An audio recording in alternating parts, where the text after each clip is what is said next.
I know many of you looked for a video from me yesterday, but didn't find one.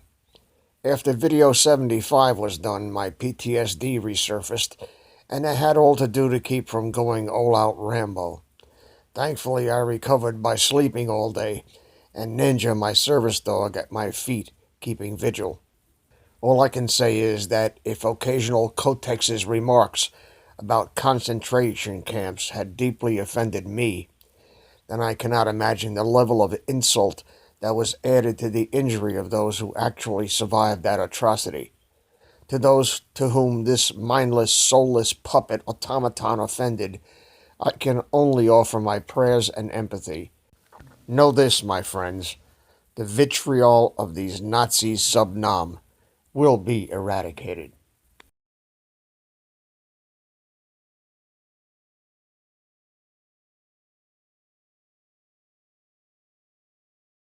Hello, this is Dave from Net for Truth USA, Whirlwind, Revolt. It is June 26th, 2019, and I had to put off doing this part of the video because of the deep upset, if you want to call it that, that grabbed me when I see a member of my government, supposedly a member of my government, doing what she did, talking about concentration camps, when really the conditions down in south of the border where they're keeping these people are better than the conditions that I have in my own house. And I'm so outraged. I'm at the point where I'm about to explode, and you can hear my dog crying in the background. What's the matter, Ninja? Come here, baby. Come. Come. Come up here. There's my baby. There's my baby. And she's sitting on the couch beside me here. She knows I'm upset and she's squeaking.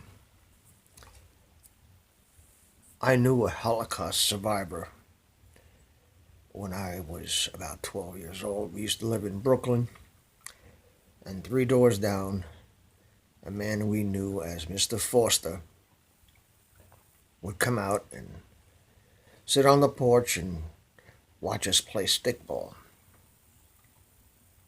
And he had the tattoo on his arm right here. And we didn't know what it was, and we didn't know enough to ask the question. Nicest guy you ever want to meet. Well, one day my father was remodeling the basement in my house where we lived, and he had an old door that he carried up the stairs and put out for trash. The next morning,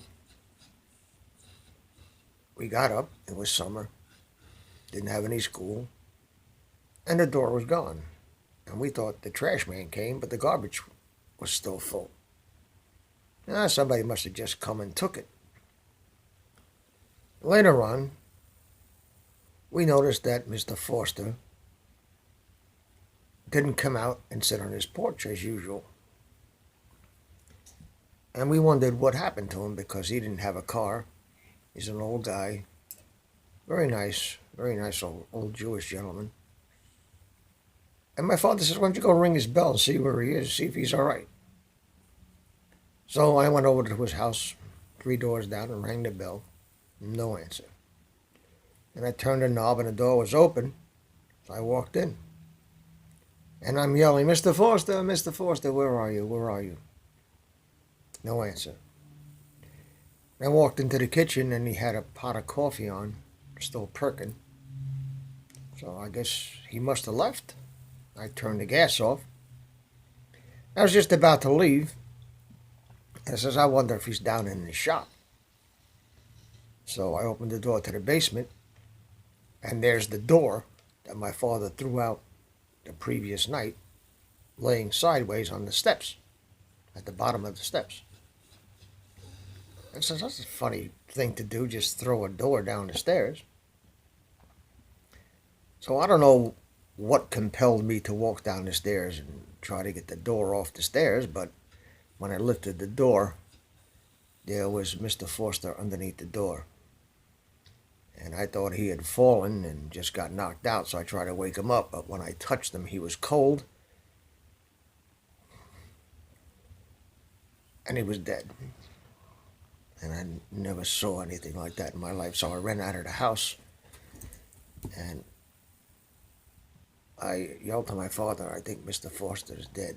So we called the cops, and sure enough, they took him out, and that's the last we saw of him. And I knew a few other Holocaust survivors in my life in passing, but this man was my neighbor. And I haven't thought about that incident since then until yesterday, until I saw that disgusting piece of garbage they call a congresswoman talk about concentration camps in our country. And make no mistake, they want to make concentration camps right here in this country. And that's what the demon rats want to do, because they're really Nazis under another name.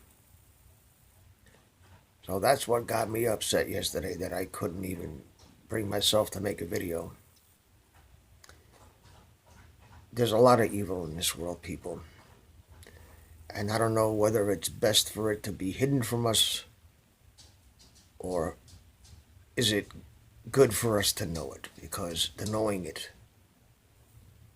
and knowing that it has been hidden with the full complicity of the mainstream media, and now with the full complicity of social media as well, is a little bit too much to handle. If we don't get ahead of this, if we don't stop this right now, Nazi Germany will pale in comparison to what's coming. This is Dave from Net4Truth, USA Whirlwind Revolt. Thank you for listening. Please subscribe to our backup channels, Whirlwind Revolt, Inglorious Patriots, and Net4Truth USA 2 Patriot channel. You can also find us at Net4Truth USA on BitChute. We fly so close to the target, we're on our 4th fighter jet. We will be relentless truth seekers until the enemies of freedom are defeated. You can support this channel by using the links in the description, but for a $100 donation, I will personally send you a autographed hardcover special edition copy of Land of Childhood's Fears. Also, visit my bookstore at lulu.com/Net4Truth USA. If you are viewing this video on BitChute, you can use the links in the description to support us, or simply click the green $ dot on our video to support this channel. Thank you. Links are in the description section.